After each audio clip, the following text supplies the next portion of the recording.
Welcome to the Artist Academy podcast. Andrea Earhart here, muralist, adventurer, and your host as I interview inspiring artists who are killing it in the art game to show you that it's completely possible to make a great living doing the thing you love to do. We highlight the business side of art to help you reach more customers, increase profits, and ultimately live a life of creative freedom. Enjoy the show.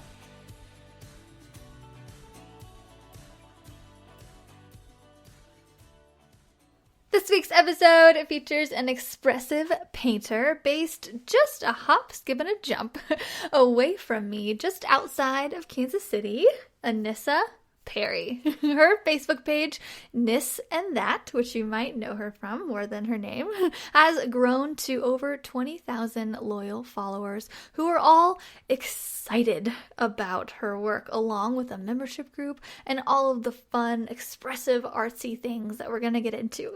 One thing I've noticed about Anissa's following is that they are really invested in her art. They don't just, her followers don't just like and then keep scrolling. So many of the people that follow her give so many positive praises and comments and just letting her know that they are rooting for her in the comments.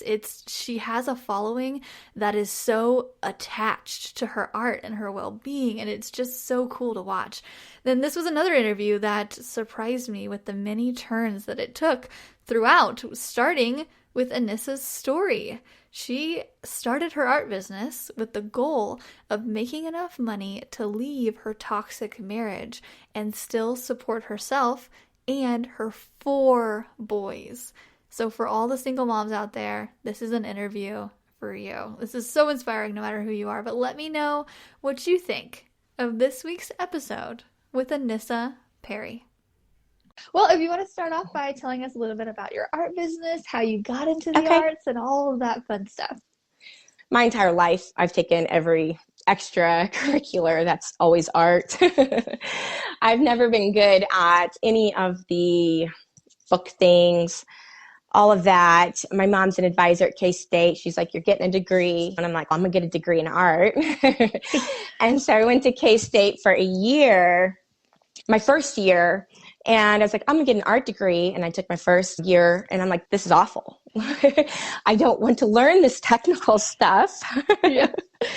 And I thought that when you get a degree as an artist, you're going to grow up to teach it. You're going to be in grade school teaching art. You're not going to actually really be creating your own. And so that's the mindset I'd had with that.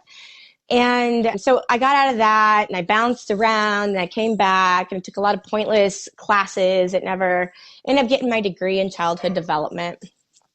And then I had my own kids and I'm like, I don't want anything to do with childhood development.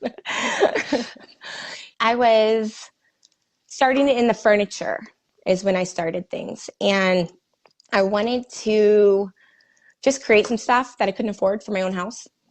And they didn't have yellow furniture. I couldn't go in and buy yellow furniture anywhere. When was this? When did you start out? What year do you think? So I was actually looking today, I think it was about 7 years ago. And it was lived in Kearney, Nebraska temporarily. It was there about 7 years ago. I started with the furniture. My parents had gotten rid of all their old stuff and they gave it to me. It was like really boring Nebraska Furniture Mart stuff that's outdated. And so I started painting it. And then I was like, you know what? I'll just list this on Craigslist and just see what happens. If somebody else wants it for the amount I posted, more than what I want to keep it for, then I'll sell it. And that picked up. And so my business really started I'm from Manhattan, but we lived there for a couple years in Kearney. And then I moved to KC. I wanted to be closer to my twin. We have a lot of kids. Oh, so cool. So we wanted to help each other with kids. Yeah. She actually has an art degree. And that's what's funny about it is, and she does different type of stuff, but she's technical. I'm not. And I was doing the furniture, and then one day, like my stuff started getting different with my furniture. I was starting to get bored. And so I started coming out with this like really grungy, I wanted it to look super urban, like you're going to find this thing on an alley, like in Brooklyn or something, kind of furniture. And the unfortunate part of it, I didn't have any way to stage it. I was like, I'm going to try to do a couple canvases and see where that takes me for staging. And they're so bad. Well, but they picked up. People loved them, even as bad as they were. They loved them. Maybe it was just something different on my page. How people get kind of sick of seeing the same thing, and then you throw something else out there, and they're like so excited, even if it's bad. My light is really bright. Let me turn it down. It's okay. My lighting in my house is horrific. I love the It is. canvases behind you. I cannot wait until we get into the Thank part where you. like you found this style that you have behind you. I had one of them out. I keep it in my closet, but I have one of them out over there just to show where I started from, in case that comes up.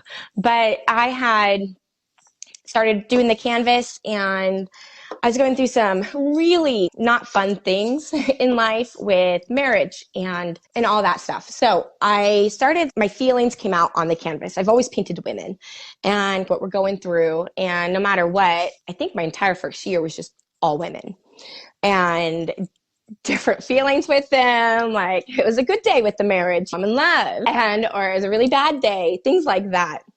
And then the canvas thing, then I was like, I knew it was bad. People loved it. I sold every piece like instantly when it was coming out. And because they could relate to the feelings behind it. I was like, I don't want to be bad at this if I'm going to do this and sell it. So then I kept trying to push myself to learn more and more and more until I am where I am now, where I still have so much more to learn, but I'm better than where I started. Yeah, definitely. I think in 7 years down the road too, like so many changes happen down and you get so much better. And you've done a couple where I was just like, oh my goodness, this is so good. Wow. A floral one here recently. Okay. How do you do, and even like the ones behind you too, it's like an abstracted kind of, but the colors make sense in such a way where it's not abstracted. So there's an understanding of color that you have, whereas a lot of people like might look at it and be like, oh, it's abstract, I'm just going to play around with it. And then with abstract they kind of like lose their way. It's really easy to lose your way with abstract, and you teach how to do it because there's a method to it, I imagine. And that's the funny thing is there's really not. It's intuitive to me, the color. And I start with color. Everything I do, I start with color. And I'm like, wow, that's really loud. I need to tone that down. And then I'll bring in some of the neutrals and things like that. But I think it's part of it is like where I am super abstract, but I'm trying to be better. So it's like this crossover of abstract, but I'm trying to pull in a little realism, a little as I go. Yeah. But I still have to have those colors, and the colors just make sense to me visually in a way that I can't explain. And I go through it like step by step when I'm teaching, and it makes sense as it comes out. But when I'm just sitting down to create a piece, it's just what comes out. Yeah. Yeah. Sometimes I totally get that because sometimes it's hard to explain why you do what you do. It's just, I don't know. I put it on there. And some makes sense. Yeah, exactly. And some days you put anything on and it just works. And then some days you put it on and you're like, I don't know what I'm doing, man. Yep. Exactly. Awesome. Okay. What was the tipping point that took you from like hobby to professional artist? Because you are definitely 7 years down the line, you are a professional artist and you show up online in a very professional way. But I imagine it wasn't always like that. You're like dabbling in the beginning. Where was the tipping point? Yeah, it kind of started for fun. And this is just, I think a lot of people that are like close to me really know, people in my group and things like that, they get it. But I knew a long time ago, I needed to get out of my marriage. And I knew to get out of my marriage with 4 boys, they eat a lot, that I would have to be able to afford the things I needed to be able to be financially stable on my own. And so that's what pushed me. That's what made me work so hard, is when I was able to do that and file for divorce. I can pay for an expensive divorce. I can pay for us to live. And that was my whole goal. And I worked at it really hard for 7 years straight. And it's really hard because you have 4 little kids. You're like, I know we need to get out of this. And I'm trying really hard to push myself and grow, but then you're missing the things. But it's like, in the end, is it going to pay off? So I worked so hard. And then now I get to sit back a little bit. And for about a year now, and when I was finally able to do that, and we have our home together. And so that it was just really, I worked hard because I had that and I knew I needed that. So Yeah. That's what pushed me. And I think everyone has different things that push them. But to be able to support my 4 kids was, yeah, Wow. there was no option to not push myself. Yeah. So, That's wow. I had no idea. Like just I had no idea that you were going through anything and that's an amazing encouragement that you have. Just wow, I had no yeah. idea. I'm so glad. So you're in a much better place now, I imagine. Yeah, we Yeah. have our own home and it's awesome. It's so awesome. And I'm lucky. I'm lucky that I found the community online and that they related to everything. So every single piece of art that I posted during that time with the women, it was something currently I was going through. Every single one of them. And they bounced all over the place. And because of that, so many people related. And that's how they found me kind of. It was relatable to what they were going through because so many women go through the same thing. And so that's how I found my community. Okay, yeah. But yeah. Go through what? Like they're going through like hard days or like what is Yeah, hard days. I started with the women burning things. Oh, I love that. Tell me more. And that's kind of what this is behind me. And I just wanted to show, because this is where I started from. And you see the faceless, the texture, it's not like thought out. It was just me like throwing it down. But it was, I'm a fire girl. We live in Kansas. We burn in the spring to bring up new. You burn the old weeds out and you get that new green, fresh grass kind of thing. And so this is just start over, burn the baggage, start fresh kind of things, how it all started with me in the women part of it. I've got everything from falling in love to heartache to women with guns and you're not going to do this no more, just everything. But there's always women that relate to a certain thing and they did. I love that. Yeah, we just had a comment. Tiffany Tiffany put it into words exactly what I was trying to think and say. She says, "What a beautiful testimony to how you can pull through tough times and be successful." That you nailed it on the head, Tiffany. Thank you for saying that. Yeah, and it really is. Wow. There's so much emotion behind all of this and I love it. But I'm so happy that you're in a better place too. But you're right, it is so relatable. So have you always been able to just put it out there and be like, okay, yeah, this is me? Or was there a little bit of pushback? Because I know like with me using pink and glitter and all that, I was always like a little hesitant to show my true self for the longest time. Have you always just been like, this is it? Or what do you think? I have always been, it's hard. You're scared every single time you post something. You're scared. It's a lot, and especially when they're personal. But when people don't know it's personal, and that's kind of how I was like, no, it's just, it was what it was, a different story, or it was a story for a friend, or you know what I mean? Then that made it easier. And I have learned I know that if things don't go over well, I don't care. I don't care what people think of me anymore. I don't care. I love it doesn't matter. So that makes it easier, but it takes a while to get there, I think. But yeah, I think it's easier for me than it is for most people, I would say. Why do you think the color? My people found me.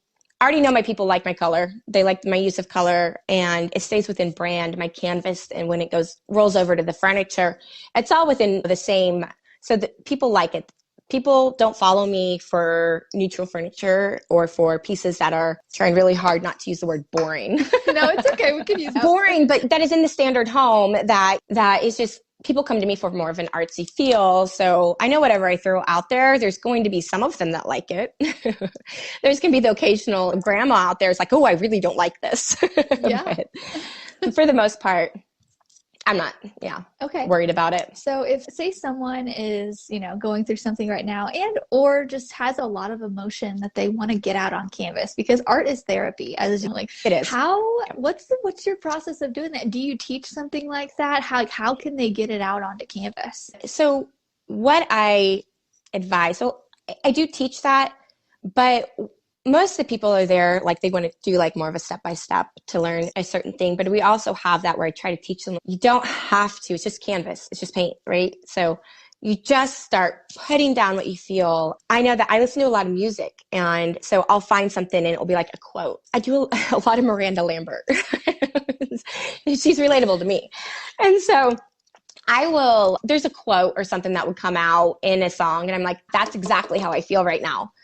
And I might go look on Pinterest or on Google, or you get an idea in your head of how that feels. You'll look it up, and there'll be all these images, and something will either, you look at it and you're like, that's it. That's how I feel. I want to make that me, or I want to make that. And it's just a matter of, you don't always have that, but I feel like that's really how I started doing it. It was like I go find a picture that felt what I was feeling. So I had some kind of reference of the body. You can see my references were probably not great there. But you just start putting the paint on the canvas. What happens? And if it sucks, it goes to your room. I've got actually it's the basement right now, full of crappy art that were just feelings. And then when I need a canvas, I'll go and I'll grab it. And it's like, okay, we've got some extra texture on this one. It's great. I'm going to paint over it. Or I'm going to finish it because that painting meant something. It just was not good yet. Yeah, definitely. So just like you said, put it down. Yeah, it's just paint. You can always paint over it too. Maybe add to a piece later on or something. Yeah. Yep. Oh, I like that. How many hours do you spend on each painting, do you think? Oh, on each painting. That's hard. Some of my best paintings are in 2 hours. And some of my worst paintings are 4 days nonstop. Like I look like a crackhead coming out of my coma, just like, and it's terrible because I overworked it and I overthought. I was trying to be better. And then I make it worse and worse. And I would say probably, as far as hours put in, probably more around 24 hours, I would say. Per painting? Wow. I'm not talking 2 days. Yeah, I put a lot of work into them now. Some of them are easier and more natural. Like right now I'm working on a floral for my class, and I think we're about 4 hours into it. And I can see it coming together in the next 2 hours. Yeah. The ones that I teach are not that long. I couldn't possibly teach something that's that in depth. But my good paintings, my larger scale paintings, definitely. Wow. I love that. You can definitely tell that there's a lot of heart and soul into them. So you teach in a group on Facebook, is that? And I do. Did you start in Dionne Woods' group? Is that how you got? I did. Me too. Yep. Me too. Yep. Did you? Yeah, I love her. We're all little groupies. I know. We're all like little branches off of Dionne Woods. Yeah. So what kind of stuff do you teach in your group specifically? Is it mostly technique based, or do you teach like how to grow a business, or what? It's really, and I say this to everyone, you don't want to learn business advice from me. I don't follow what I'm supposed to follow. I know it. I take these things like I did Dionne's one-on-one. Like, I know what I'm supposed to be doing. I don't do it. It's just, it's too much. And the honesty. So you don't want to learn business from me. I wing everything. I'm a feeler. It's just like what I want to do, I'm going to do it. What I don't want to do, I'm not going to do. And I'm trying to be better at that, since I'm a professional now. But yeah, so it's all technique based. We do have people that come in and we'll help with some of that. Or if I know something, I'll be like, hey guys, this is a really great time. This is Super Bowl. People are sitting around bored on their phones. You should post something today and see how it goes. Things like that. I try to give some of that from what I do know versus nothing, but don't come to me for the business. Okay, yeah. Okay, so you mostly teach how to paint technique, like florals and women without faces, that kind of a... Yeah. Not necessarily like that. We have a lot like that from back in the beginning. But this was like lily pads and a woman. Her name was Eve. But anyways, so things like this, it's changed significantly since those days that we started as. But there's like years of tutorials on there where it's like great for beginners where they can come in and they can learn that's easy. Just get your feelings out on canvas. And then there's the ones that are more technical and they can slowly kind of work their way up to it. So I try to do good with each tutorial. So it'll be like a month. So this month we're doing flowers. So I will do a bunch of flowers that are easy for beginners. And then we grow on that for the more intermediate is what I would call. What we end at is more of an intermediate level. I don't have all the technical terminology in my group. I'm like, well, this looks like crap. We're going to go ahead and do this. Like, that's how I teach. Awesome. Okay. I just had a question and I just forgot it. Dang it. You were like talking and I went in a different way. Oh, what was I going to say? Oh, yeah. What kind of products do you use? What kind of paint? Do you have a certain kind of brushes? Because when people see your Yeah. stuff, they're like, oh, how does she do that? I want to learn I want to learn the technical, but what does she use? I use everything. I had a feeling.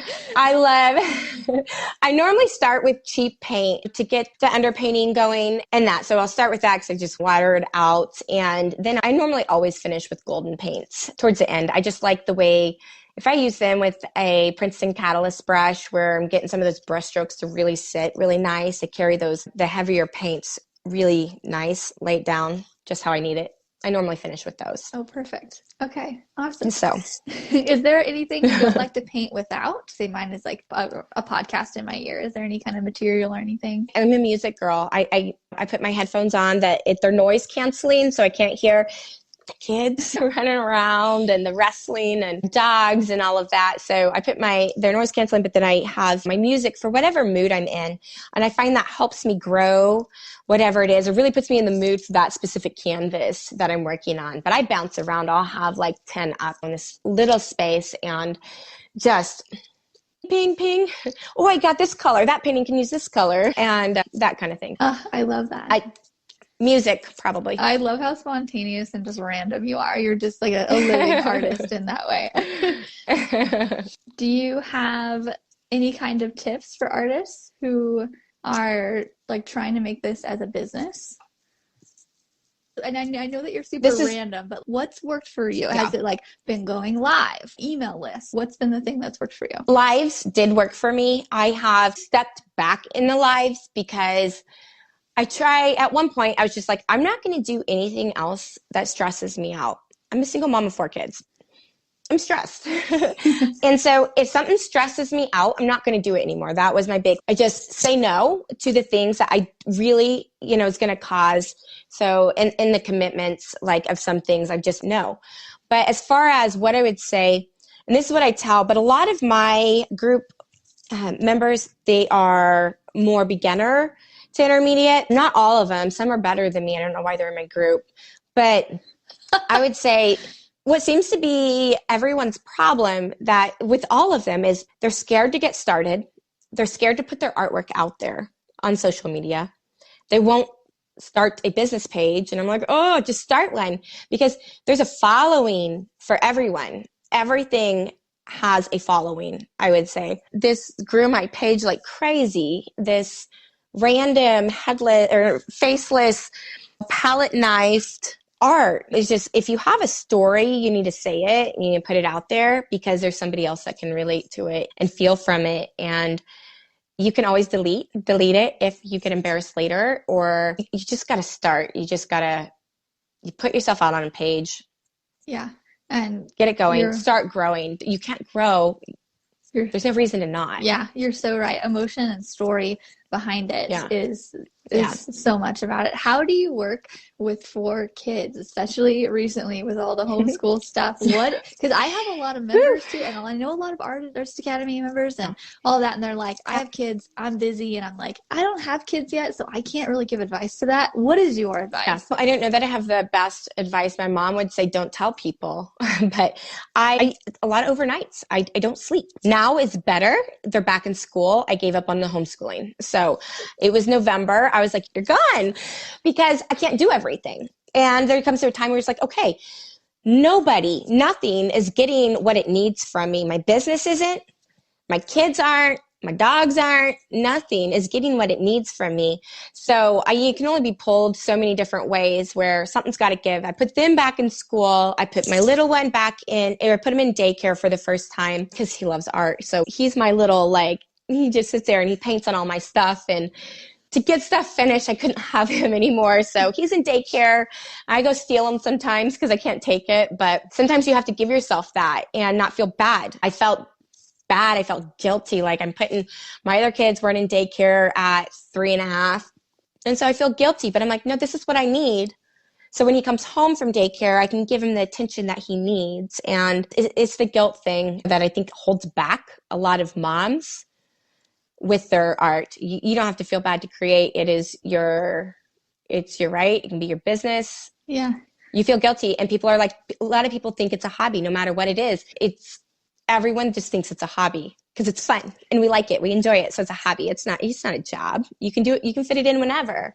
I had to work through the nights for many years. Oh, wow. And so is that so I guess you get them out of the house, and then as soon as they come home, they're you time. There's no more painting, and it just switches off like that. Mm-hmm.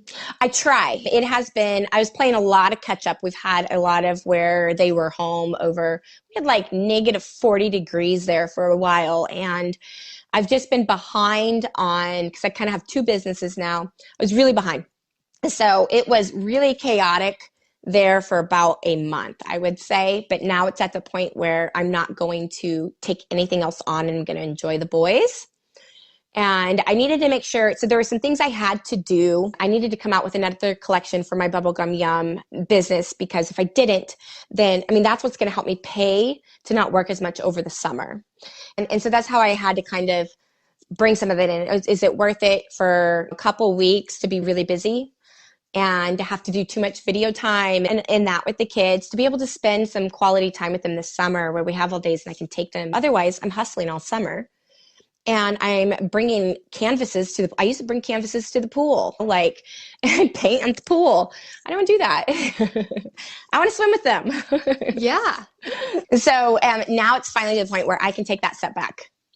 Yeah, that's also, there's so many comments coming in that are very much like, thank you so much for saying about the mom guild. It's so real, and the hobby thing. And then Carlos, you're such a good mom-ness. And then there's some people on here who are in your group that are saying that they're in your group because they love to watch your style and you're so fun. So there's just a ton of comments on here that I'm just making sure you see, because thanks everyone. I can't see comments, so I'll go back and look at them later though. Okay. Yeah. It's so positive. You can just say, and I can just tell too on your Facebook page with the comments that you get and such. I'm like, people are really invested in the way you teach and your artwork, which is why I just wanted to meet you. And I can see that you're from your openness. Really, it's just you being open and you being not afraid to say whatever is on your mind. People are like, oh my gosh, she said it, because I'm scared to say it. So you just have this way about you that's just so much fun. Thank you. Yeah. So how do you find your buyers, or how do your buyers find you? And who, do you have, so is it mostly women buyers? And also, how much do you sell your paintings for, if you don't mind me asking? No, that's fine. That information's on my website, so I don't mind saying. Okay, so my buyers are pretty much all social media. I'll get a little bit word of mouth here and there. I'm in a small town. They're not my, some of them are, but it's not where I'm making my money. It's social media, mostly Facebook. I try really hard. Actually, I don't try at all. My Instagram, I'm trying to get myself to want to build my Instagram, but I'm not. It's just Facebook's kind of where it started. It's kind of where my group is. And so that's where I'd say 90% of my buyers come from. Facebook. And yeah, but as far as commissioned, a lot of times it's like, I saw this painting on my friend's wall, I would like one as well, kind of thing. But I don't take on a lot of commissions due to the thing that I talked about earlier with the stress. So if I sit down and I create a piece from the heart, it's going to sell. It's going to sell. Sometimes it's immediate. Sometimes it takes a couple months. I just sold one, I think, that's been available for a year. But they're going to sell.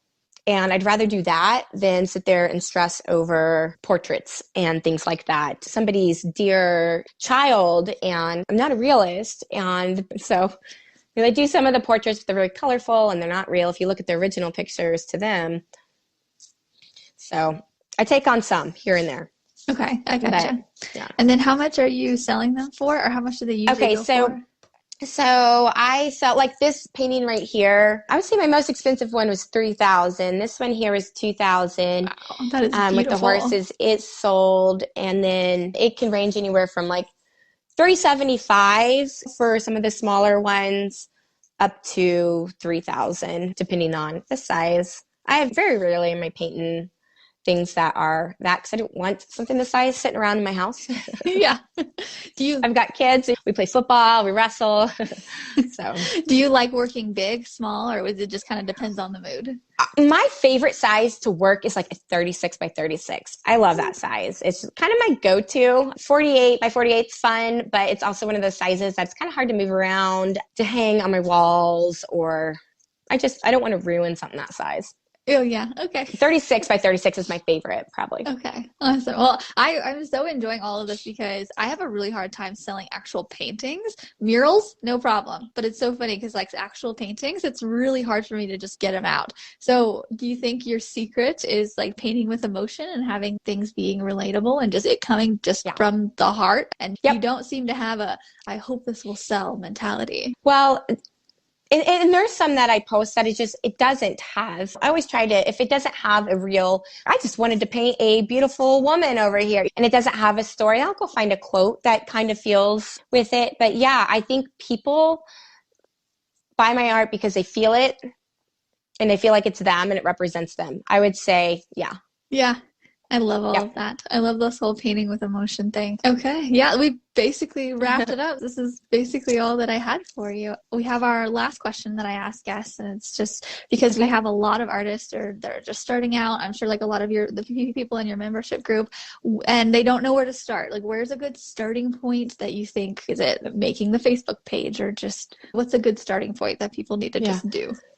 Yes, Facebook page, and to not be scared to put it down. Just put it down. Just drop it down and see what happens. Yeah, I didn't invite any of my friends and family. I didn't do that whole where you invite them kind of thing. So I grew my audience from people that genuinely liked my art. So if you're scared, oh, what if this guy I went to high school with, or my ex-boyfriend sees this and it looks ridiculous and he judges me, like, don't care. Like, he might, okay? Yeah. Whatever. But it's not a reason to hold you back. There's so many people that are like, well, I'm so scared what my mom might think. Me too. I started a whole separate collection of nudes. So my dad wouldn't be able to find my artwork. A whole different Instagram that's just that. He was my first person to follow me. Like, it sent out notifications. I'm like, no, Dad, I had to call my dad. This is for nudes. I don't want you here. Oh, my God. Oh, I love that. I had to block him. I blocked my dad. That's awesome. Yeah, look, do what you need to do. Yeah. Oh, I love that. Awesome. Well, I loved hearing your story. First off, I had no idea. You're just such a powerhouse, like showing up on Facebook all the time. And so I'm really glad to just finally be connected to you and got to meet you. And I'm so glad you're in a better place now. You seem to be just so much happier, so happy, just doing your thing and teaching students. Yep. And it's admirable. And I'm so glad that we did this. So thank you so much for taking the time out of your Monday to come chat with us. Thank you so much for having me. Yeah. It was fun. Okay, good. All right. Well, I will chat with you later. Thanks. Okay. Bye. Bye. This episode is sponsored by the Mural Master Program inside of the Artist Academy Advanced membership. This program is specifically designed to help you with every step of the mural process, from coming up with an idea to finding a wall to paint it on to pitching your ideas to businesses, and finally, of course, I teach you exactly how to paint large scale. Murals are a lot of fun and a great way to grow your art business. I know, because it has been one of the top ways that I've been able to grow my own art business as quickly as I have. With several years of experience as a muralist, I've dialed down the painting techniques, the proposals, the pitching, the whole bit. And now I've compiled it into one resource for you called the Mural Master Program. This is included inside of the Artist Academy Advanced membership, and I would love to invite you to join us by going to artistacademy.co, that is artistacademy.co, and click the link to see the Mural Master Program and learn more. If you've enjoyed this episode, don't forget to subscribe and leave a review. If you review our podcast and send a screenshot of that review to me on Instagram, I am Art by Andrea Earhart. I will gladly share your art on my Instagram story with a reach of over 60,000 as a thank you for helping us grow this Artist Academy community. And speaking of community, if you would like to be a part of our absolutely free and very encouraging community on social media, just head over to facebook.com/groups/Artist Academy, and I will see you next week.